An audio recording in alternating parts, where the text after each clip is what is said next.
Hello again.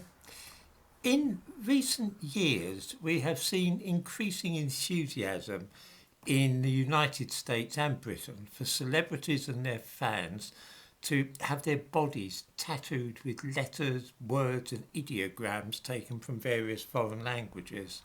I'm sure viewers have observed this trend. Jewellery with words in unfamiliar scripts is also becoming very fashionable. In the thumbnail to this video, we can see a pendant bearing the Sanskrit word Om, written in the Devanagari script. This comes from the phrase Om Mani Padme Om, which is sometimes used in Hindu meditation. I have seen this used on mirrors and even ornaments for the garden, and I've certainly seen people having tattoos done of Om in Sanskrit.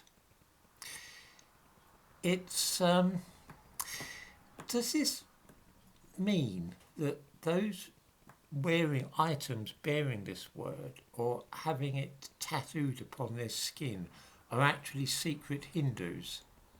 Of course not. Any more than those who practice yoga are likely to be Hindus. These are just fads and trends offered amongst the middle classes.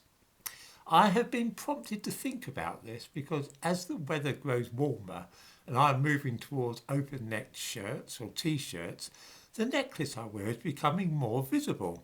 And the comments on this channel, inevitably, are starting once more to be littered with remarks suggesting that I must be a Jew because I'm wearing a necklace bearing the word in Hebrew. Here is the necklace in question. Here we are. Can we all see that? Good. It's simply my name, Shimon.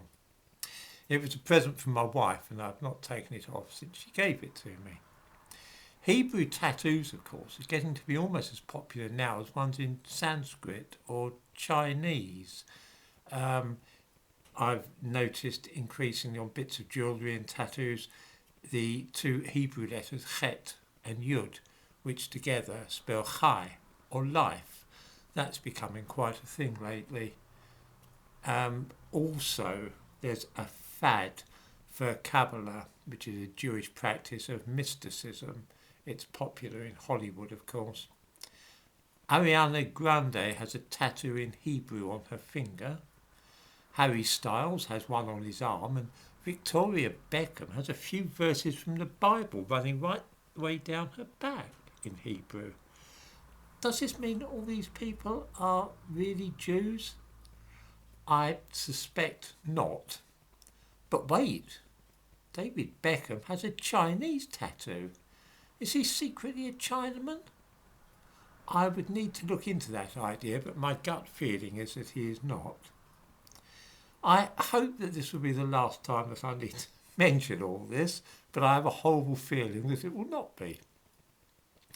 Many years ago, I lived in Israel. I spent a year in the Galilee up in the north and then moved down near Gaza.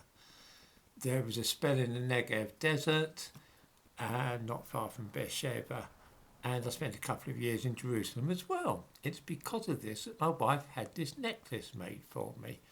There's no more to the case than that. I'm not sponsored by Jews, controlled by Jews, part of a Jewish conspiracy, working for the Mossad or anything else of that sort. I'm happy for people to believe all that sort of foolishness if they want. I just thought I'd mention that it's not so.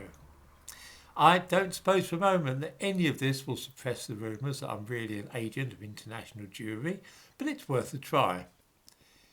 I cannot help notice that even the size of my nose was being referred to the day before yesterday as the infallible mark of the Jew. I'm often asked why I don't mention Jews in these videos, and that seemed to be quite, well, it appears suspicious to some people, as though I'm deliberately covering up Jewish activities or refusing to acknowledge the fact that the Jews control the world or the royal family or the Bank of England or something. I don't mention Jews for the same reason as I don't mention Muslims, Hindus, Catholics or Methodists either. I don't see it has much to do with anybody. I'm aware that there are various conspiracy theories about the Jews secretly running the world, but I'm afraid I don't really place any credence in them. Certainly there are and have been Jews in both the British and American governments, and it's also quite true that, like most politicians, some of these Jews have behaved like swindlers and crooks. But I don't think that is because they are Jews. I think it's because they are politicians, and that's what politicians do, whether they are Jews or Catholics or any other religion.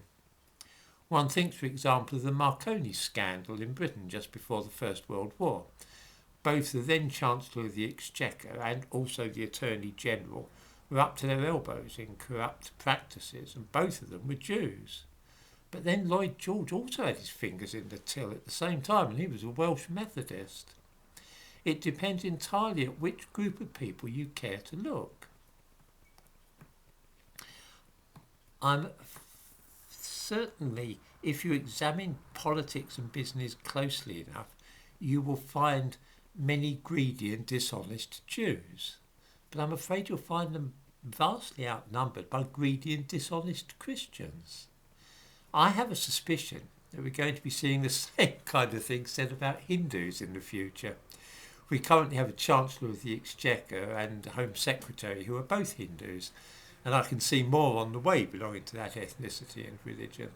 It would be quite funny if anti-Hinduism were to replace hatred of Jews in Britain. As an amusing exercise, a while ago I wondered if it would be possible to devise a conspiracy theory involving another religious group and the Empire Windrush rather than Jews. In the description to this video you can find a link to a little fantasy of mine in which I tied the Methodists into the Windrush affair rather than the Jews.